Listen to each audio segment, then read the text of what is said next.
In the heart of the sprawling Serengeti, under a vast sky painted with hues of orange and pink at dawn, a new life emerged.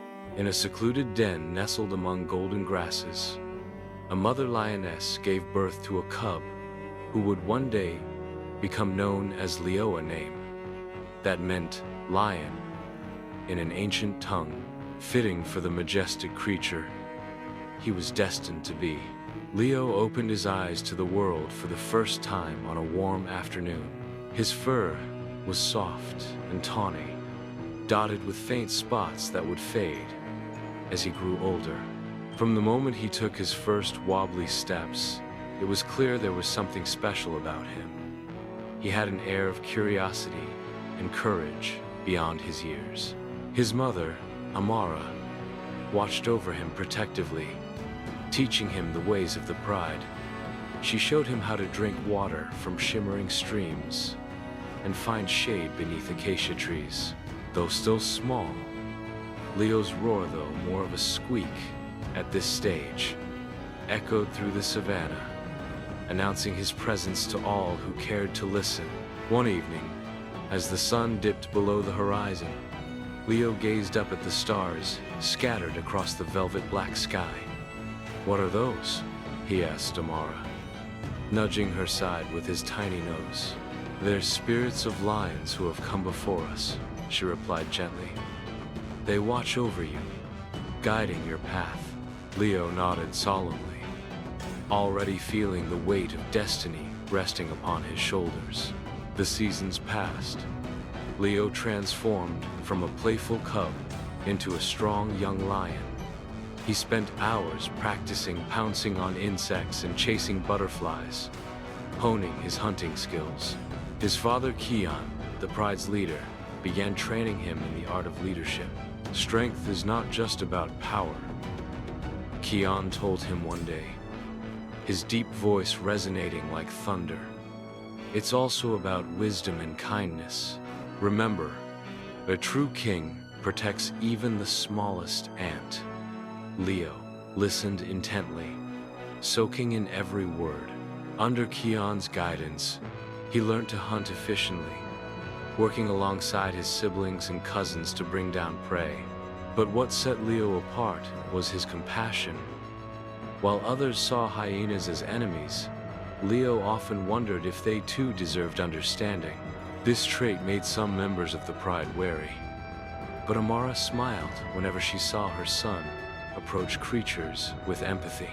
During these formative years, Leo formed a close bond with Zara, a spirited young lioness with amber eyes and a mischievous streak.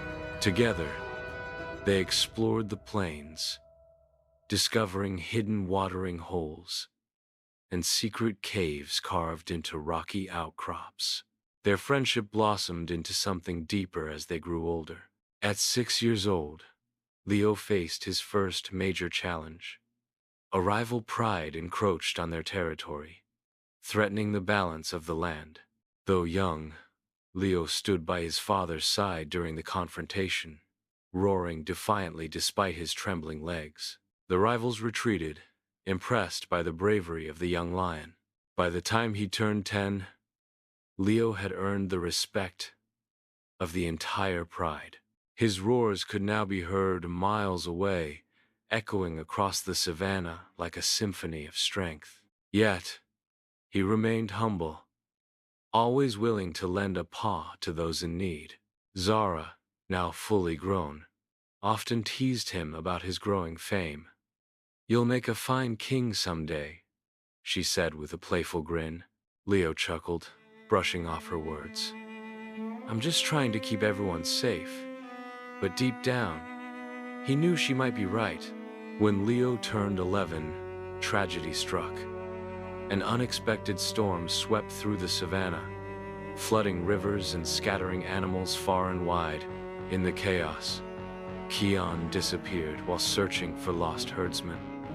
The pride mourned their beloved leader, and the burden of responsibility fell squarely on Leo's shoulders. Though unprepared, Leo rose to the occasion, guiding the pride through the crisis. He organized search parties and ensured no one went hungry or thirsty. Slowly but surely, order returned to the savannah, and the pride looked to Leo as their new leader. Under his rule, the pride thrived. Leo implemented new strategies to share resources with neighboring prides, fostering peace instead of conflict. His vision extended beyond his own kind.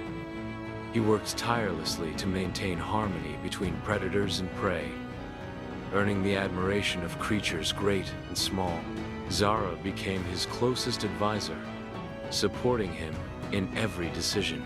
Their partnership strengthened both the pride and their relationship, though neither spoke openly of their feelings yet. By the age of 25, Leo had become a legend in the Serengeti. His mane, once golden, now bore streaks of silver, a testament to the wisdom he'd gained over the years. The pride flourished under his care, expanding its territory and welcoming newcomers with open paws. One quiet morning, as the sun rose over the horizon, Leo sat atop Pride Rock, a massive granite formation that symbolized his reign, with Zara by his side. Below them, the pride played and rested, basking in the warmth of the day. "I never imagined I'd end up here," Leo said softly, his voice filled with gratitude. "You've done so much good," Zara replied, nuzzling him affectionately. "Your legacy will live on long after we're gone." Leo smiled, gazing out at the endless expanse of the savannah. For all the challenges he'd faced, he realized now that being a leader wasn't about ruling, it was about serving. And in that realization, he found peace. As the years continued, Leo remained a beacon of hope and unity, inspiring generations of lions to follow in his footsteps. His story became a tale told around campfires, reminding all who heard it of the power of courage, compassion, and grace. And so, Leo the lion lived not merely as a king, but as a guardian of the land he loved so dearly. And his adventurous life now begins.